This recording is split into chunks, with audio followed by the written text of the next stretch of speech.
في حاجات في الدنيا لو حد حكاها لك ممكن تفتكره بيهزر معاك، بس يا صديقي بالفعل دي حقائق اتسجلت رسميا وشافها علماء بعينيهم ومفيش ليها تفسير يا صديقي لحد النهارده. خليك معايا بقى لان اللي جاي هيصدمك. بحر بيغلي حرفيا في جزيره اسمها دوماره موجوده في فانواتو. البحر هناك يا صديقي بيغلي حرفيا، درجه الحراره بتوصل اكتر من 100 درجه مئويه، واللي يدخل الميه دي يا صديقي بيختفي في ثواني. والغريب ان العلماء مش عارفين السبب الحقيقي لحد دلوقتي، بيقولوا في براكين تحت الميه دي بس لسه مفيش اثبات نهائي. قول لنا في الكومنتات ايه اللي ممكن يحصل لو وقعت في البحر ده. تخيل بقى شجره بتنزف دم في جزيره سقطري باليمن، في شجره اسمها شجره دم الاخوين، لو جرحتها هتنزل سائل احمر اكنه دم بشري بالظبط. والاغرب بقى صديقي انها بتعيش في مكان مفهوش اي حياه تانية، كانها حرفيا من كوكب تاني. والاغرب بقى ان في صخور بتتحرك لوحدها في وادي اسمه وادي الموت في امريكا، في صخور بتتحرك لوحدها على الرمله، وكمان بتسيب وراها اثار اكن حد بيزقها، ومفيش ريح قويه ولا بشر ولا اي تفسير منطقي.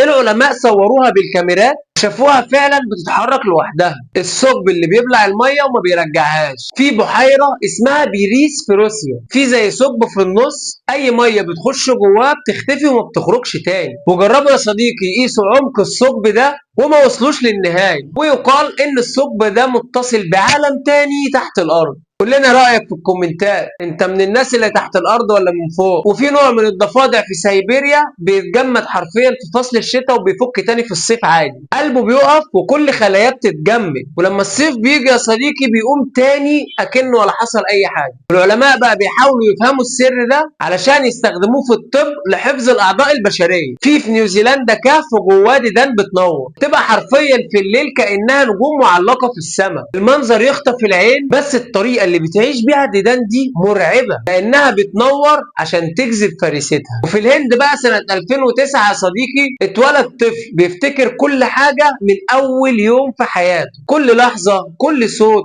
كل تفصيله عدت عليه. الاطباء اطلقوا عليه حاله الذاكره الكامله، بس ما حدش قدر يفسرها علميا. قول لنا بقى انت ايه اخر حاجه فاكرها وكان عندك كام سنه؟ في تشيلي في صخره بيسموها الانفاس الحيه، كل دقيقتين بتطلع صوت اكنها بتتنفس فعلا. العلماء بقى بيقولوا ان في غازات جوه الارض، بس الناس هناك بيقولوا انه في كائن حي محبوس جوه الصخر. كل اللي سمعناه النهارده ده بيقول ان العالم مليان حاجات مش مفهومه، وساعات لما بنحاول نفسر كل حاجه بعقلنا وننسى ان الدنيا اوسع من ادراكنا. بس السؤال يا صديقي اللي لازم تساله لنفسك بعد الحلقه دي، هل فعلا شفنا كل حاجه في الدنيا ولا لسه في اسرار مستخبيه تحت رجلينا؟ قول لنا رايك في الكومنتات. ودي كانت حلقه النهارده، وما تنساش اللايك والسبسكرايب وشير كتير للفيديو لو عجبك، وانتظرونا في حلقه جديده.